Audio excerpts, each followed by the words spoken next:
Hi, my name's Lisa Wren and I'm an accredited practicing dietitian. This is the fourth in a series of videos as we talk about if you're not dieting and you're choosing to make the decision to eat healthily to help maintain your weight or to help lose weight, what are the things that you can do? And I think one really important point that you need to focus on when you're eating healthily for weight loss or eating healthily for weight maintenance, or just eating healthily, is the importance of breakfast. So we know, and you would have heard it before, but we know that people who eat breakfast have a much better chance of achieving all the nutrients that they need for the day. I also think it's a great opportunity to get your dietary fibre in, because breakfast cereals are a great source of dietary fibre, and this is good for not only helping your stomach feel comfortable and great for regularity, but it's also good for health. So we know that there's a lot of nutrition reasons for eating breakfast, but how does it actually help with weight loss and weight maintenance? So one big point is if you're eating breakfast, you're less likely to be starving by mid-morning. So you know that feeling if you're running around in the morning, have skipped breakfast, and then come 10:30, 11 o'clock, you get really, really hungry. And that's, as we said before, that's when you grab those quick cakes or the coffees and the biscuits and those sorts of less nutritious foods. So there's quite a good number of reasons for having breakfast each day, but a really important one, and you certainly would have heard this before, is that breakfast is called that because it breaks your fast. Now the problem with not breaking your fast is that your metabolism can actually be affected. So instead of happily whirring away, it actually starts to slow down, and anything that you do eat is stored as fat for the next time that you starve yourself, basically. So breakfast has a really important function in helping keep your metabolism going along at a nice pace so that it helps with weight loss as opposed to weight gain. It's often a mistake because people think, okay, I've got to lose weight, therefore if I don't eat, it's going to be much, much better.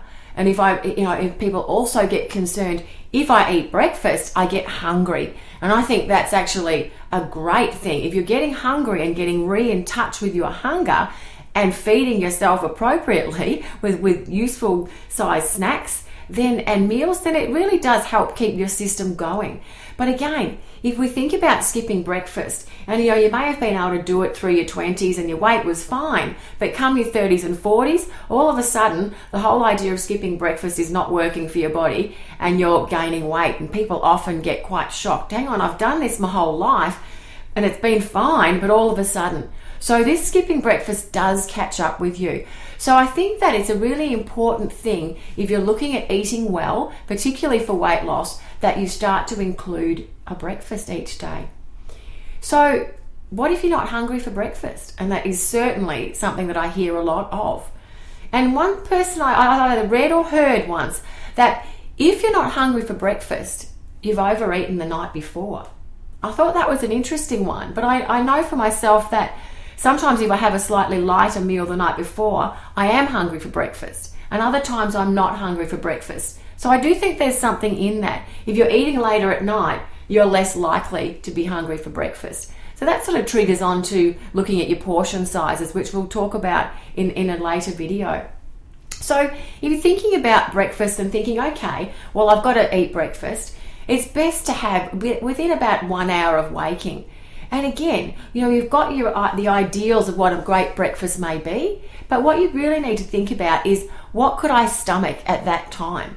Because if you don't think you could get a bowl of cereal in, because it literally just wouldn't stay down, then it perhaps is a good idea to start introducing a liquid breakfast. So if you're making yourself a smoothie or something like that, or even a milk coffee, so making your coffee with all milk instead of the water and milk on the top. So this can at least be starting to give your stomach and your body some nutrients to start the day with. So that's an important thing. What could you eat in order to help that kick your metabolism off and be having a breakfast?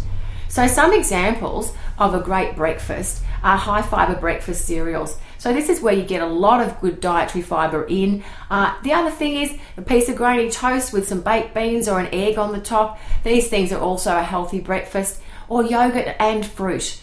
So fruit alone is probably not enough, but yogurt and fruit is probably an important thing.